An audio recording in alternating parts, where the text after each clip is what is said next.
Hey everybody, it's Bruce here with Traveling with Bruce. Today's video is all about Royal Caribbean Cruise Lines. I was spending some time this morning, this being April the 18th, 2020, and I was reading the notes to financial statements and the proxy statement for the company because they're getting ready to have an annual meeting. The Royal Caribbean is going to have their shareholder meeting May the 28th, 2020, and shareholders have to vote on a number of proposals, and I thought I would just go through this document and pull out some what I find to be interesting facts about the company, trivia perhaps for some of you. Not many of us read these documents. You've got to be of a special mind to want to do it. I guess I am one of those. Being a former stockbroker and investment advisor, kind of love going through these old financials. So bear with me. Let's see what you think about some of these notes and interesting facts about Royal Caribbean. By the way, thank you everybody for subscribing to my channel, Traveling with Bruce. Love getting your thumbs ups for the videos that I create. Appreciate that very much. It really helps with the analytics. Thank you for making comments and commenting on my videos, sending me emails on anything you think I should be following out there in the cruise world. I do appreciate that a lot. And thanks to all of you out there who've been joining the Facebook group page for Traveling with Bruce. We just broke 4,000 followers on Facebook. Oh my goodness. And also, thank you to those of you who are now following Jennifer and I on the Traveling with Bruce Instagram page. Over 730 or 40 now. It's unbelievable. We really love it. All right, let's get on with this video. The company, Royal Caribbean, owns either outrightly or a percentage of the following brands. Of course, they operate Royal Caribbean Cruise Lines. They operate and own Celebrity Cruises. They own Azamara. They also own Silver Sea, which is a high-end 6-star cruise line. They, I believe, own a percentage of TUI Cruises, which are those mine ships out of Germany. And they own a piece of Pullman Tour, I think about 50%, 49-50%, something like that. The chairman and CEO of Royal Caribbean is Mr. Richard Fain. He is 72 years old, and he's been a director of the company since 1981. He's the longest-serving director, and he is basically devoted his entire lifetime to the company, adult lifetime anyway. And just on a personal note, I've never met the gentleman. I'd love to meet him someday, and I just think I'd like him. Just there's something about him I like. He has, there's a total of 12 directors of the company. 9 are at the moment independent, which means they're not employees of the corporation. 2/3 of the directors must be independent directors, cannot be employees. That is in the rules of the company. The age of the directors varies from 54 years to 80 years of age.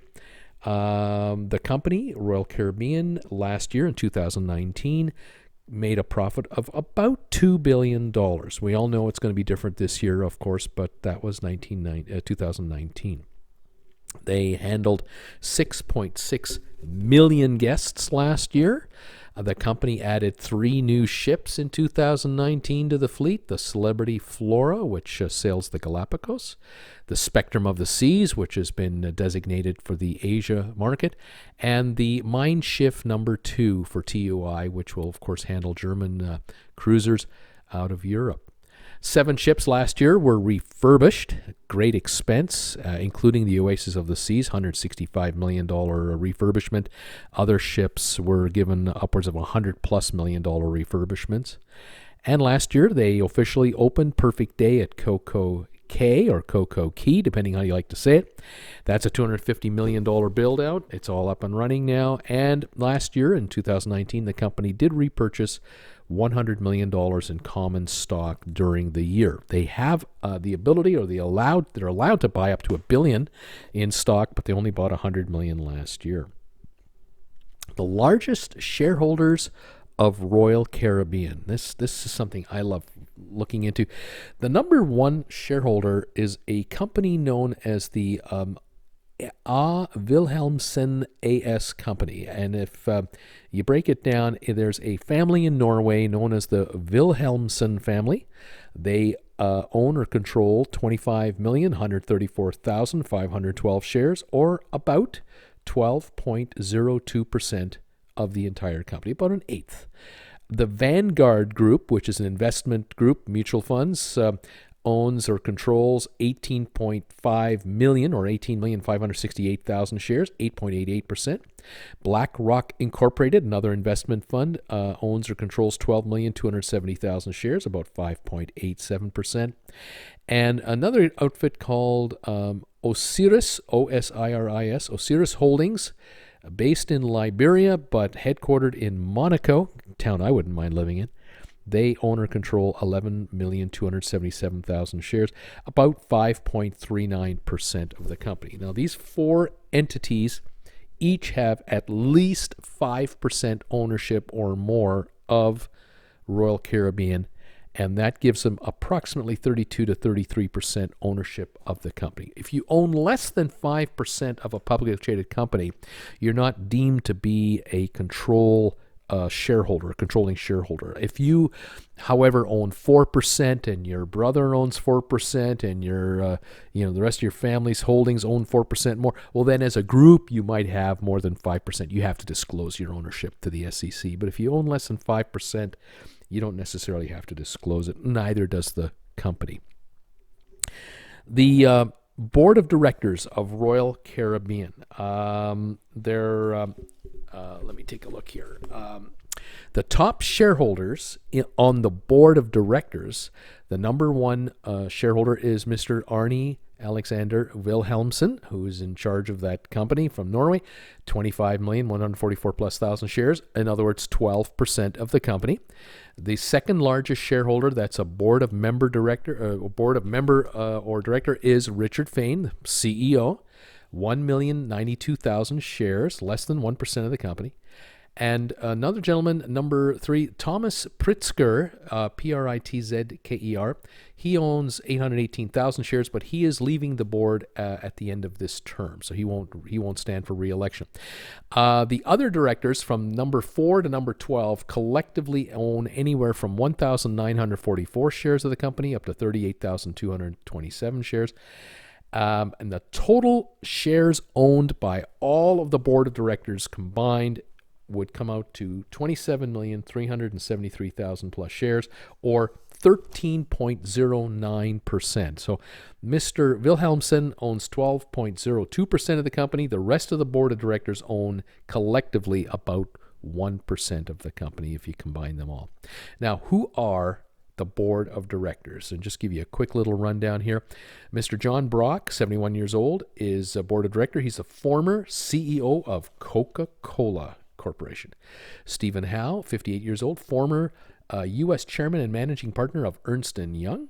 Mr. William McKimsey, 77 years old, former CEO of Ernst & Young. Ms. Maritza Montiel, 68 years old. She's former deputy CEO of Deloitte LLP, and she's a director of Comcast. Ms. Ann Moore, 69 years old, former chairman and CEO of Time Incorporated. I.L. Offer, Mr. I.L. Offer, 69 years old, director since 95, the second longest serving director. He's involved in a number of corporations, one of which is Zodiac Group, which controls and has 160 vessels on the open seas. He's also into real estate, banking, all kinds of stuff. Mr. William Riley, 80 years old, former administrator of the U.S. Environmental Protection Agency and president of the World Wildlife Fund, is also a board of director. Vaughn Sorensen, 60 years old, former CEO of Austrian Airlines, and he's a board member of Air Canada. Mr. Donald Thompson, 57 years old, former president and CEO of McDonald's Corporation, a little fast food outfit. And then Mr. Arne Wilhelmsen, 54, chairman of A. Wilhelmsen SA, the biggest shareholder of Royal Caribbean, and into a lot of other businesses as well. Those are a rundown of the board of directors that are up for re-election. They all earn about $275,000 a year being directors of the company. They earn it in cash and stock. and this is an average. Some earn a little more, some earn a little less, depending on if they are on any of the special committees that they have. And Mr. Offer and Mr. Wilhelmsen each invested $100 million of their own money in a loan offering that Royal Caribbean just completed in March, when they raised $2.2 billion of additional financing. This is where two of the directors put $200 million of their own money into the company to help that financing. That shows you they're not going anywhere. They're backing this company all the way. Other information about the company and Mr. Fain. Again, this is nothing specific. These are just points that I've come up with that I found interesting. Mr. Fain in 2019 was paid a salary of $1,276,000 in cash. He was awarded $8,699,000 worth of shares as a reward for good service, although those shares are worth a lot less today than they were a year ago. Cash bonus additional was paid out of $4 million approximately. His pension was adjusted upwards of about $189,000, and he also received $187,000 in what they call other compensation. That would be a car, life insurance, fees for all of his auditing expenses, that kind of stuff.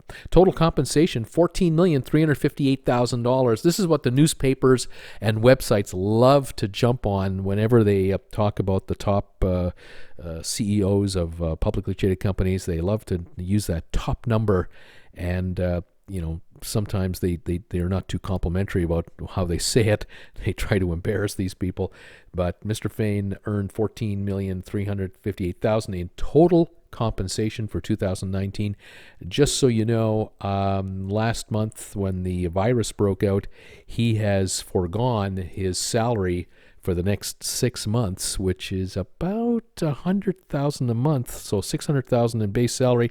And the way the company is rolling, there won't be any cash bonuses this year that I can see, and the share bonus this year will be worth a fraction. So he's in for a pay cut this year, along with all of the other chief operating officers of the company. Royal Caribbean at the end of December 2019 had a total of 85,400 employees. We know that number has been dropped since. The median compensation for each employee, this includes all head office staff and ship crew and everybody else, the average compensation was $17,303. Now, this included all gratuities that were billed to onboard guests, but does not include cash tips paid directly to any individual crew members. And this also excludes all room and board that is provided by the cruise line for the vast majority of their employees. But nonetheless, if you take the value of $17,303 average compensation and you compare it to the earnings made by the CEO, Mr. Richard Fain, Mr. Fain had 830 times the average salary of the average employee. And this has to be disclosed by the company under U.S. SEC rules. 830 to 1. A couple of votes that are going to be held at the shareholder meeting, of course, will be to renominate and re-elect the board of directors and allow the compensation to go through as proposed, all that sort of. This is all standard stuff, but a couple of interesting disclosures. There's a couple of proposals that are up. One of them is a proposal to disclose political contributions. There is a group of shareholders that would like the company to publicly announce to whom the company makes political contributions to and how much. The board of directors is recommending a no vote on that. They do not want to disclose that information. They don't think it's relevant. Another one is called a proposal to have an independent chairman of the board of directors. Mr. Fain is the CEO of the company and chairman of the board.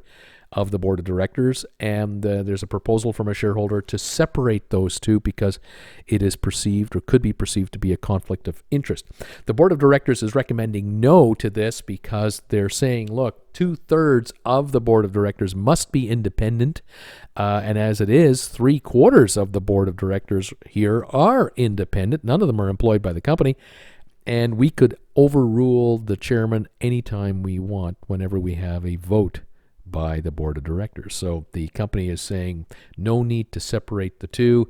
If 9 of the 12 directors were employees of Mr. Fain and he controlled their fate, well, then that could certainly be seen as a conflict of interest, but in this case, it's not. Anyway, so there's some interesting points and factoids for you to think about Royal Caribbean. Like all cruise lines right now, Royal Caribbean is having a tough time of it, obviously. They've just announced some serious layoffs, about 26% of their U.S.-based staff. They're repatriating a bunch of their crew members home.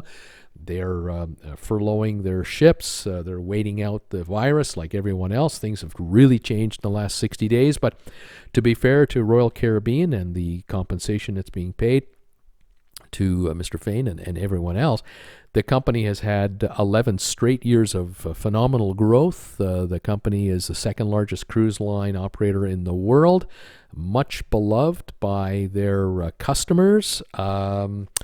High percentage of cruisers who've had their cruises canceled for these various cruise lines that they operate have turned around and said, we're taking the cruise credit and we'll be back. We'll just wait this thing out and we'll cruise again. There are maybe half of all cruisers who've decided to take cash refunds for now and wait it out, see what they're going to do. But something tells me the cruise line is so beloved by its followers that people will be back. And as a matter of disclosure, just so you know out there who are listening to me, if you're still listening to this video, which it just blows me away if you're still here, my channel, Traveling with Bruce, we have 2 group cruises coming up. One we're hoping to have this December 2021 on the Harmony of the Seas, Royal Caribbean ship. We hope to visit Coco Cay, St. Thomas, and St. Kitts. And we've booked a second group cruise that we're hoping to take next February in 2021 on the Odyssey of the Seas, brand new ship that is just being completed right now. And we're hopeful that that cruise will happen as well. That's an 8-day voyage where we will visit Grand Cayman, we hope. We're going to visit Curacao, I believe, and we're going to visit, at least on the schedule, and we're looking to visit in Mexico for a stop there. Hopefully these 2 cruises will happen, and hopefully we will be on these cruises and we'll enjoy ourselves. We're very much looking forward to it. So there you go. There's a little tidbit for you, tidbit of information all about Royal Caribbean, its directors, the company, its CEO. A big company, huge responsibilities. Many of these top people are now working for the company from home. They've all taken pay cuts. I know that the other chief executives, top or officers of the company have all taken at least 25% pay cuts, where Mr. Fain has taken a total pay cut to 0 for at least the next 6 months.